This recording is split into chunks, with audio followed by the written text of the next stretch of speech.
Hey everyone, what's going on? This is Ash and Rima from Mass Effect Odyssey, and today we bring you a theory from one of the community. This is from 00 Meat Plays, and this is in regards to whether Shepard has the ability to indoctrinate people. Not so much into the point of where they become fully indoctrinated, I suppose, but enough to get people to go along with him, I suppose. Is that roughly what it is? I guess so. I think it's more like, does Shepard have the ability to influence people more than any other, let's say, any other humanoid creature? Yes. In the Mass Effect universe, other than the Reapers and other than, Leviathan. Because we know the Reapers and Leviathan can influence people beyond their own free will and make them do stuff. So the theory that 00 Meat plays, and when I say theory, he kind of just gave it a little thought, and it's one of these mini thoughts about he said that, does Shepard have the ability to kind of have a mind influence ability? And I've got a quote from his comment. We'll probably put the comment in the video anyway. Yes. So but it was basically that the theory is that Shepard has some sort of Reaper-like mind-influencing ability. This is why he's so resistant to the Reaper's attempts to control him, and this is why that Shepard can influence people by just talking to them. An alternate theory, he says, is that you as a player maybe have the ability to indoctrinate, and you're using it on Shepard, which is also a really interesting idea. We're not going to really touch on that, but it's really interesting as well. Yeah, that is quite cool. We're Reaper, and we're controlling Yes. Shepard. But there was also an add-on to this as well from Malcolm, and I'm going to butcher this, Swoboda? Was that right? That sounds about right, yeah. Okay. Malcolm can tell us in the comments if it's wrong. Yes, and sorry if it is. But basically added on, considering that it's on Eden Prime that Shepard first gets a Paragon or Renegade, and he can't use it on the Normandy before that, which is true. Yeah. I guess you can look at it in two ways. That maybe the Normandy is just basically an introduction, so yeah, gameplay-wise, there's no use for the Paragon Renegade system. But story-wise, it's true. Shepard doesn't use the Paragon Renegade until they get onto Eden Prime. So, yeah. And also another add-on to that from Malcolm was the fact that the beacon seems to accept Shepard, and maybe the beacon was instrumental in changing Shepard biologically, and therefore allowing him to have that ability. So, which is also an interesting point. Mm-hmm. So, because that kind of comes back later on in, I forget the name of the DLC straight away, but it's the one where you go find Javik. From Ashes. Thank you very much. Yeah. And there's the images in the monitors that they keep looking at, and he can read them, but everyone else just sees static and blur. So he still has a lasting influence from that. It's that's all the way almost from Mass Effect 1. Yeah, it's almost like that.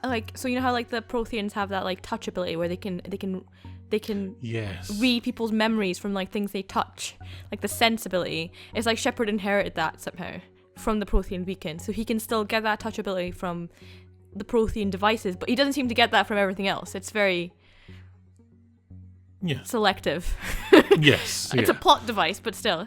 But these two commenters we had in our comment section, they had a really good chat, and actually I kind of stayed back because I wanted to kind of see where they went, but they did kind of point out that if you think about it, the Shepard has the power to choose the fate of the galaxy between control, destroy, and synthesis, and the rest of the galaxy kind of seemingly just accepts this. In the end sequence, you don't hear, and of course this is meant to be it's just kind of a space opera. No one's going to be complaining that the main hero was a bastard for picking something, it's a story. But if you look at it in that way, Shepard basically picked the fate of the galaxy. People kind of went along with it, and the use of Paragon Renegade is so profound throughout the trilogy that other than the Reapers and Leviathan, Shepard's the only other creature that can kind of convince people to live in a very specific way, or change them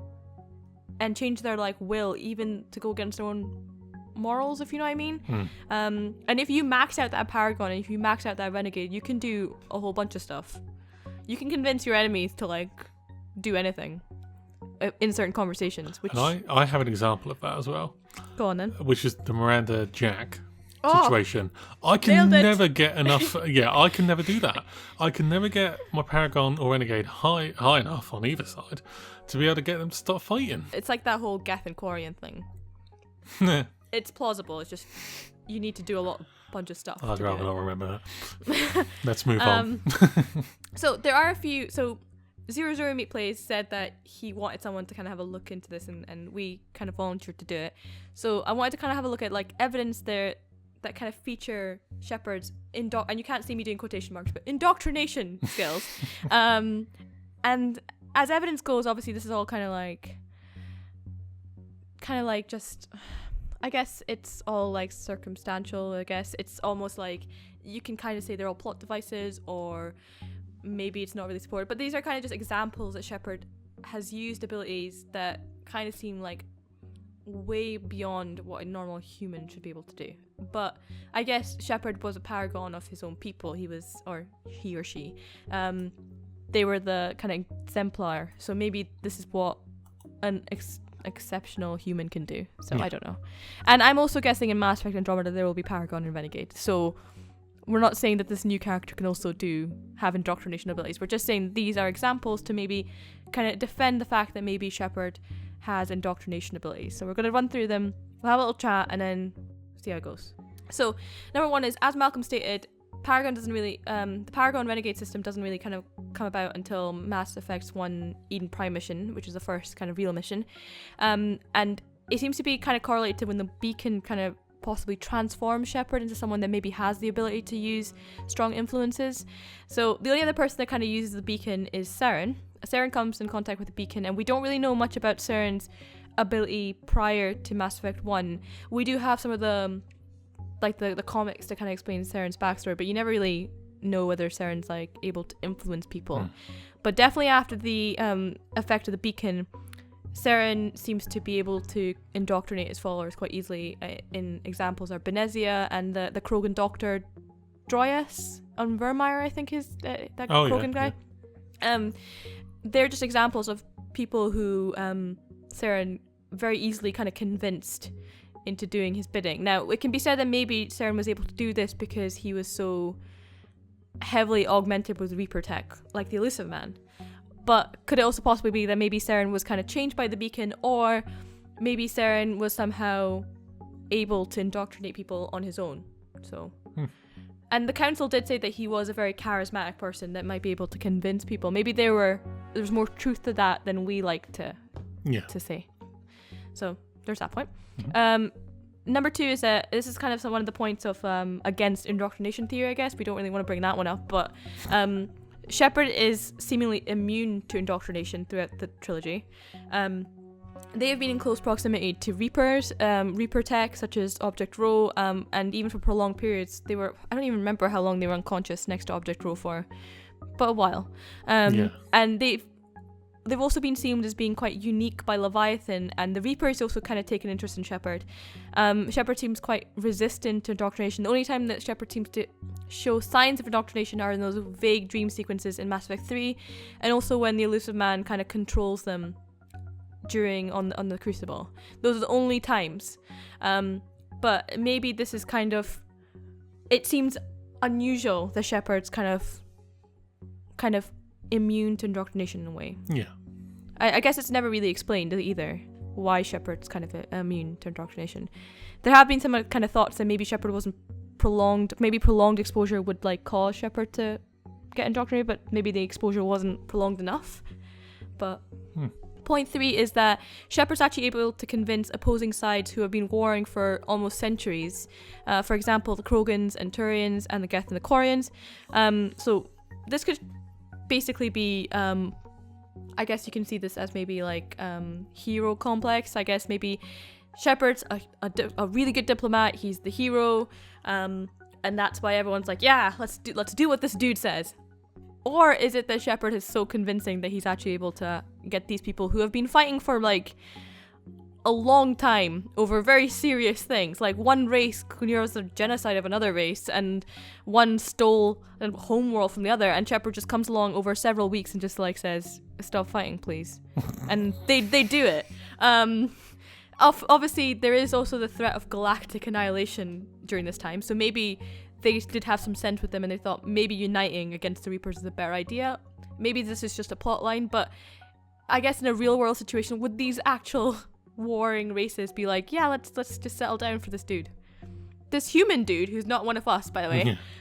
Let's just put it down. And every time we get to convince these people, it's with a Paragon or Renegade option as well, especially with the Geth and Aquarians as Paragon and Renegade. And let's be honest, with the Krogans, we don't always get Rex to kind of agree with us. If you get Reeve, it's quite more like, that guy's difficult. But again, it's a Paragon and Renegade option, and you kind of get to convince people to settle down. And they do work for you in the end.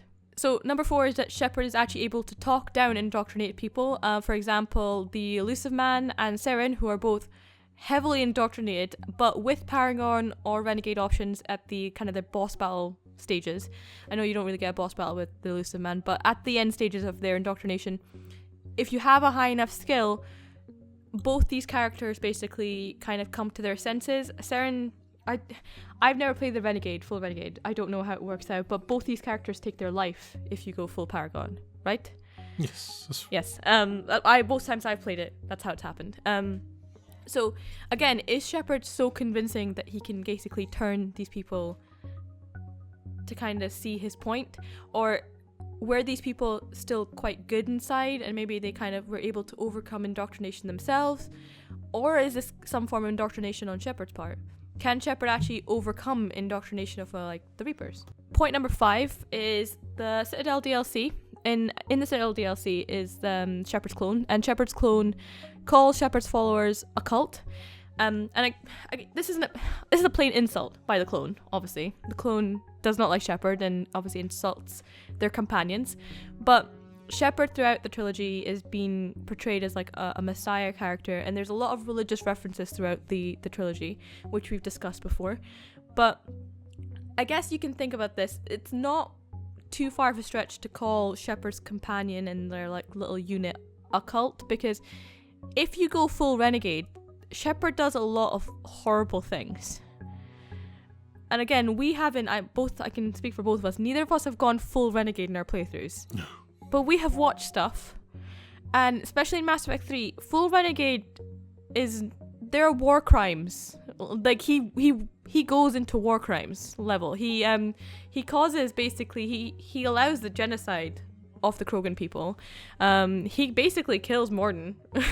There's a whole bunch of stuff, and his companions still see this and are like, this is the dude we want to follow.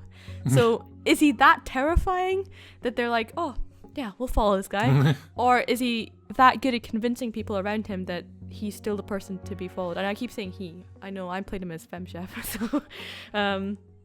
So again, it's a way of looking at it, I guess. And again, the last point is about Shepard making the final decision in the end of Mass Effect 3, whether it's destroy, control, or synthesis. It's a huge decision. And we don't get to see people's opinions of it, but generally it seems all these choices are seen as a good thing. You never get to see like their opinions, and you never get to see someone kind of bitching about it. But when whoever's narrating the end, they kind of say like how well it's been perceived, and they'll always remember Shepard's sacrifice and all this stuff. But if you think about destroy, Shepard basically annihilates all synthetic life forms, including people like ED, the entire Geth population, which, if you think about it, that's almost Holocaust level of annihilation.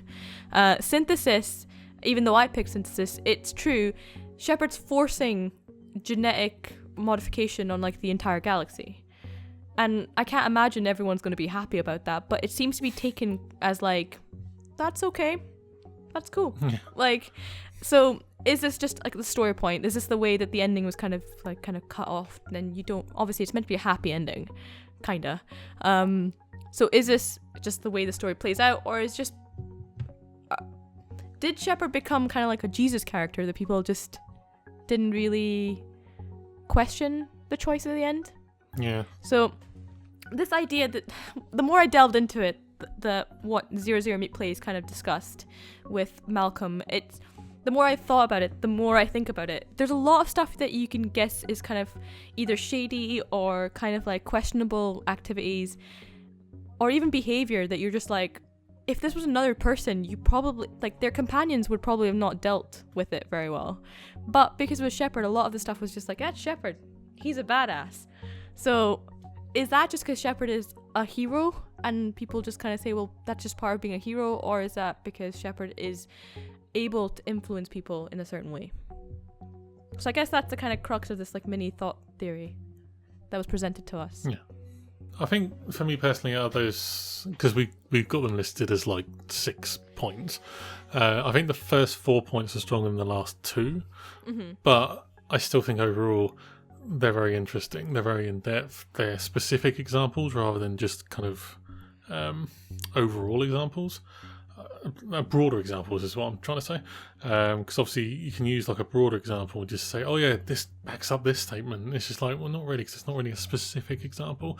These are really specific examples, so it's quite interesting, and like you're saying, there's probably a lot more throughout the game where you can at least question it. There's probably so there's probably a lot from Mass Effect 1 to Mass Effect 3 that you kind of think that, and I can't basically catalogue every person that Shepard speaks to, but there's a lot of people that Shepard convinces to do things throughout all of that. If you think about all the side missions that they use Paragon and Renegade to convince them to use stuff or do things that maybe they probably wouldn't have done if they hadn't like encountered Shepard. It might just be that it's kind of like this hero image that Shepard has, that because they're seen as such a bigger than life character, that people kind of listen to what they say more openly, which is probably more likely for this character. But what if they do have an ability that they can actually indoctrinate in a certain way? And maybe that is Shepard's way of indoctrinating people. Maybe Shepard's like so much of a hero that they can indoctrinate people just using words. They're more powerful than the Reapers, if you think about it that way. True. They just use the power of words. That's why the Reapers are so scared. They're like, this dude can indoctrinate people by talking. Yeah. We have to use those weird like wah noises and stuff and dreams. So that's my mini Reaper impression. Yeah, that was definitely something. So that's this theory, and we want to thank our commenters for bringing it. We do. That was to 00 Meat Plays and to Malcolm as well. Yeah, we've got a few more people who've commented to us with theories that we're going to do videos on, but yeah, we've had like a week and a half to almost 2 week break from recording stuff. So this is our first one in nearly 2 weeks. So we are kind of going through things and getting the stuff sorted out and written, and we're recording stuff on a fairly regular schedule again now as well. So that's it. So obviously you can let us know what you think in the comments below. Obviously you can speak to Malcolm and 00 Meat Plays and obviously get their kind of more in-depth ideas on the subject. And as always, you can subscribe to the channel to stay up to date with all things Mass Effect, and you can help the channel to grow by sharing the video too. Again, thank you very much for listening and for watching. We'll see you again very, very soon.